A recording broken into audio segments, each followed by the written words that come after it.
You know the president of Kenya? Yeah. Ruto. Yeah.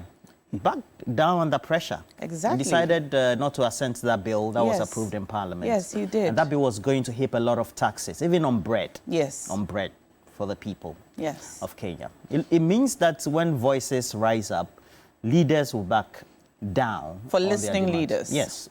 Listening leaders. We have some stubborn ones, though, across the continent. Very stubborn ones. Exactly. But it goes to tell us that the voice of the people is powerful. The voice of the youth is powerful. The power of social media cannot be downplayed because aside the masses who hit the streets to protest, there was a serious, in fact, continental hashtag. I think the hashtag was Remove Financial Bill 2024. Is it resist? Resist, right. And when we heard the president yesterday say that he was backing down on the bill, there was there was a lot of joy on social media. We saw videos of young people saying that this is the power of the people. In fact, the president's daughter put out a tweet saying that while she understands her father, she also understands the need for young people to speak up. She was bashed a bit for not calling her father out. But soon after her tweet, the president came, mounted the podium and said that African leaders, the bill would they just wallow in warp logic sometimes. Because if you take a recall of what he had said earlier in his speech and reaction, he said he was not going to tolerate insecurity. Exactly. Yeah. But he did a 360 turn. I love that. And pretty quickly. and I mean, even though he's received a lot of criticism for all that's happened, people died, unfortunately. I think the fact that he was reasonable at the end of the day to back down on the bill is commendable. Sir. Yeah, I think at the end of the day... The guy waited for people to die, and you say it's commendable. So that's unfortunate. I disagree with you on That's unfortunate that people died. Totally disagree. But we have seen other leaders continue to hold their stance. Even after protests and after young people have poured out to the streets, after people have died, they still hold their ground. Like all the concerns we raised about Ghana's e-levy.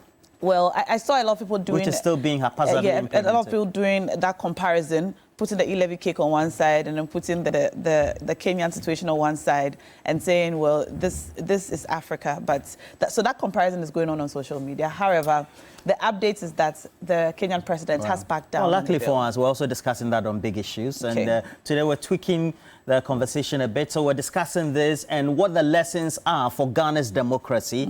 And you know that the president timelessly had also been giving assurances of making sure that the elections were free and fair. So, for example, if hypothetically on December 7, maybe another party wins or something, or there's some issue and then people pour onto the streets, they are making demands on December 8th or 9th right here in our Republic of Ghana, would we have some aswarding issues being raised? But that's a hypothetical situation. So it also means that the lessons would have to be picked from the Kenyan situation. Do you wait or do you take proactive decisions to forestall mayhem and then also reason?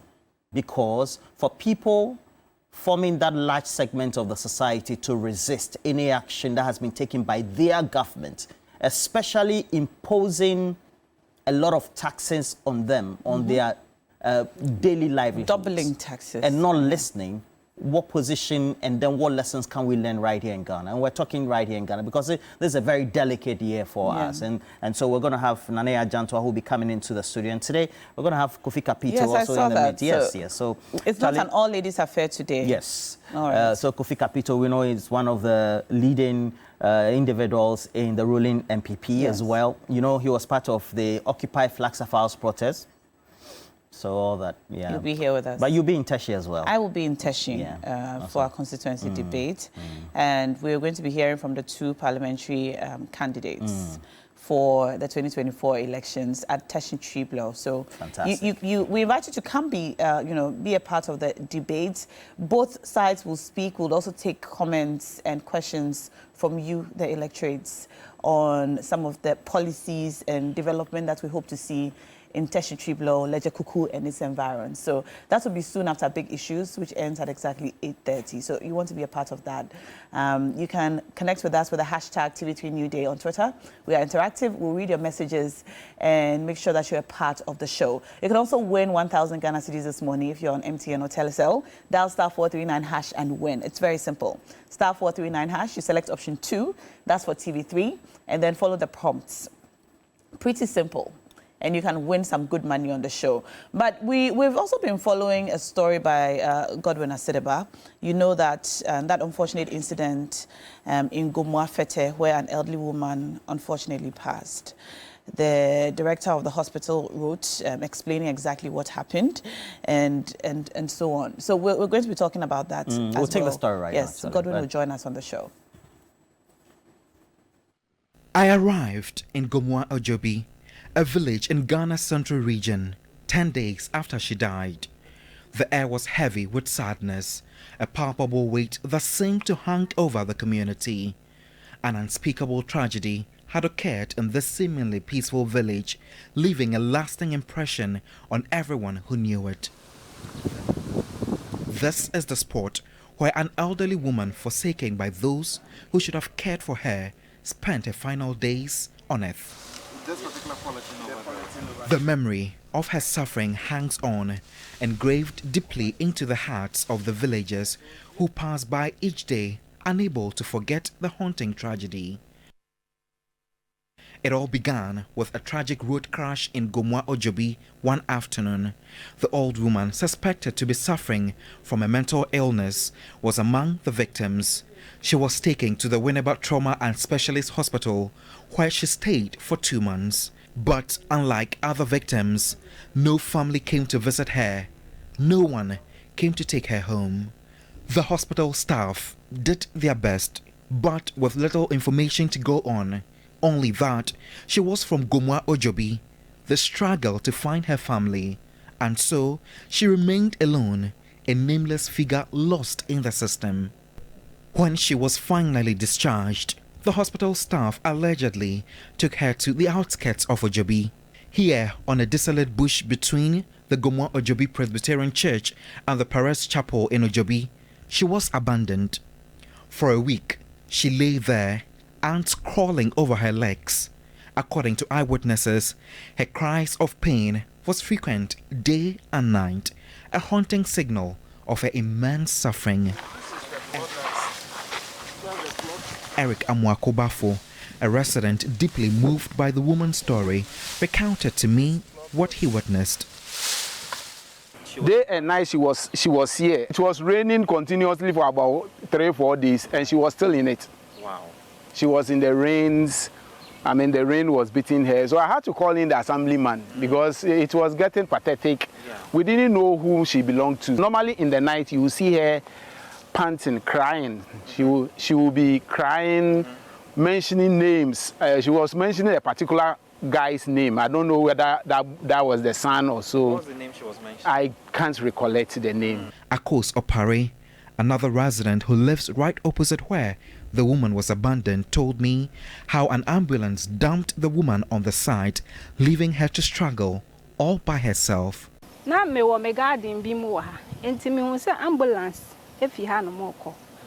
was in my garden when I saw an ambulance drive past. Seconds later, I saw it driving away, so I assumed it had come for a sick person.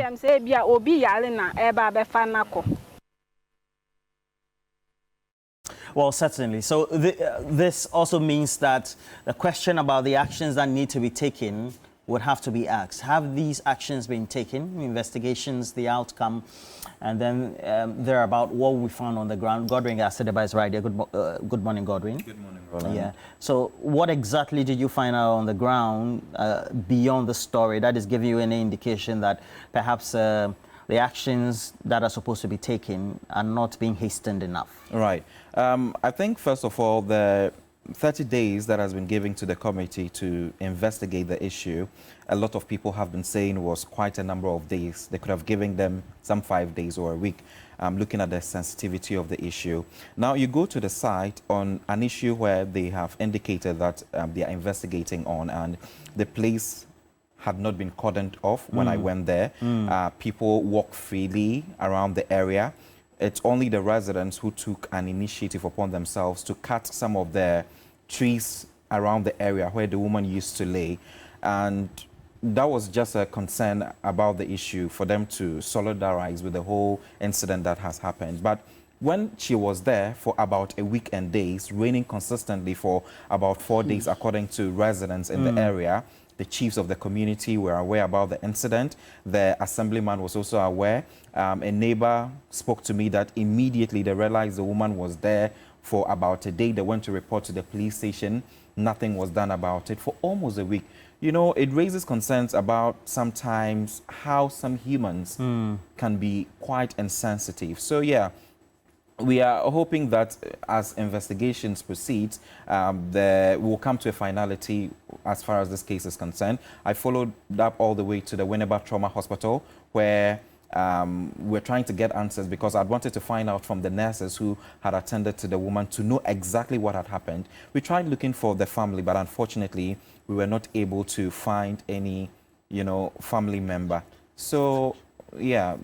So basically, so Mani Nimani, for example, wants to know what is having a family got to do with the hospital taking care of a patient. Well, is their name is representation? So it talks about the social welfare of our hospitals and also the communities as well. Okay. You go to Gomoa-Ojobi and they have only a health center.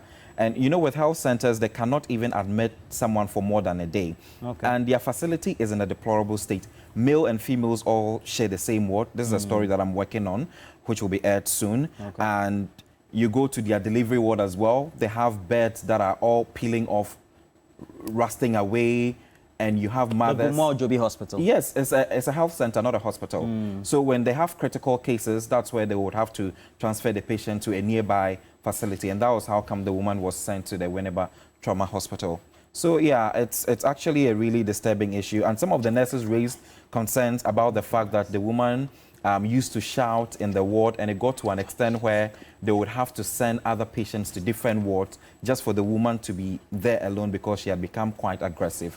That's very unfortunate. Yeah. And I'm glad you're following up on this. I'm glad we have you, Godwin, because you're the one who follow up on this and make sure that everything that needs to know about this story is known. But we're going to activate the phone lines now. It's actually activated. You can call us. We'll put a number on the screen in a moment. It's very heartbreaking, but yeah, this is where we are now, and this should remind us, or basically, it calls to question where we are, like, as human beings, our humanity and care for one another. We used to be, or we're supposed to be, a very communal people. If you see someone lying by the roadside, obviously in distress, in the rain, as you have reported, they left her there. It's one thing that the hospital unfortunately left her there, neglected her. And then the people in the community also, we are now learning, saw her there for many days in the rain. We're apathetic and just to left her the there. situation. It's heartbreaking. It's heartbreaking. It's been very difficult for me to watch the story, Godwin, I was telling you. Yeah. Especially the part where the man was saying that she was calling out somebody's name, probably her child. That's no way a person should go, a woman should go. Call us. Let us know what you make of all of this. Are you going to air a detailed version of this? Yeah, so there was a part 2 of the documentary which aired yesterday. Obviously, I had to blur the faces of some of the people that spoke in the story. We went to the Social Welfare Department in Cape Coast. Hold on, we have a caller from Wa. All right. Good morning to you. Good morning, Roland. Oh, Aziz Donla. No, this is Abdul Manan. Oh, Abdul Rahman. Manan. Okay, Abdul Manan, please go ahead. Yes. What do you make of the story, the actions of the community on one hand, and then also the hospital on the other? Okay, so good morning to you and to my brother, Godwin. Godwin, for the good work done. I think these are some of the things we are always happy to see, and we are very sad to see though, but it shows that most people are not concerned of our lives, and then we are being taken for granted. Looking at the nature of this woman, at least they should have considered her in a way by taking care of her. So definitely, if the person will die, the person will die. But you have to show some concern, and then as a human being, as we are, you have to do all that you can. When the person finally dies, no one can forget. But you can't just dump the person on the bush like that, simply because no one show off to be a relative or to take care of her. So it's a very bad thing. But I thank him very well. He has been doing good for Mother Ghana, and God will bless you. Thank you very much. That's what we do, right? We take blessings from you. All right. So please, the phone lines are still open. Sheikh Ali Napari, and Sheikh Ali Napari is the founding chief executive for the Salt and Light Foundation. They are involved in a lot of charity work and says that the actions of the community on one hand, as well as the hospital authorities, is not something that is to write home about, and then continues to say even spiritually it could bring a lot of calamity to the people in the community, because this should be a concern for everybody. Sheikh Abubakar Ali Napari of the Salt and Light Foundation, thank you very much for this Godwin, message. when the people you interviewed told you that they saw her in the rain, and the chief knew about it, you said, did you ask them why they did not help her? Yes, so I did, and they mentioned that looking at how the woman was dumped in the area and how she kept on screaming all night, it was a bit scary to them. So they didn't really know how to handle the whole situation, and that was the reason why. They didn't call the police? They had to report to the police. They did, but the police didn't show up, according to the residents. Yes, so you could also tell, according to the residents, that the woman was gradually rotting away. Hey, Jesus Christ. Let's talk to another caller who has just joined us. Hello. Hello. Hello.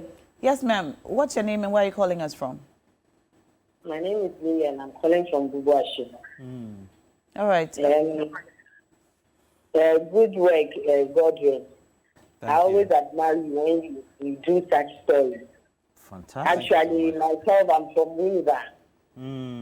As I'm talking to you, my mom and my dad were all in Winneba, and my sisters are all in Winneba. Okay. What do you make of this development? We to take on is that trauma, especially, is a hospital that many people complain of such problems. Trauma, especially. My father is late. He was transferred there before he was transferred to Cape Coast. Okay. In fact, we went through unfortunately, my dear, we have to cross over to Johnny's Bite now, but we're grateful that you called.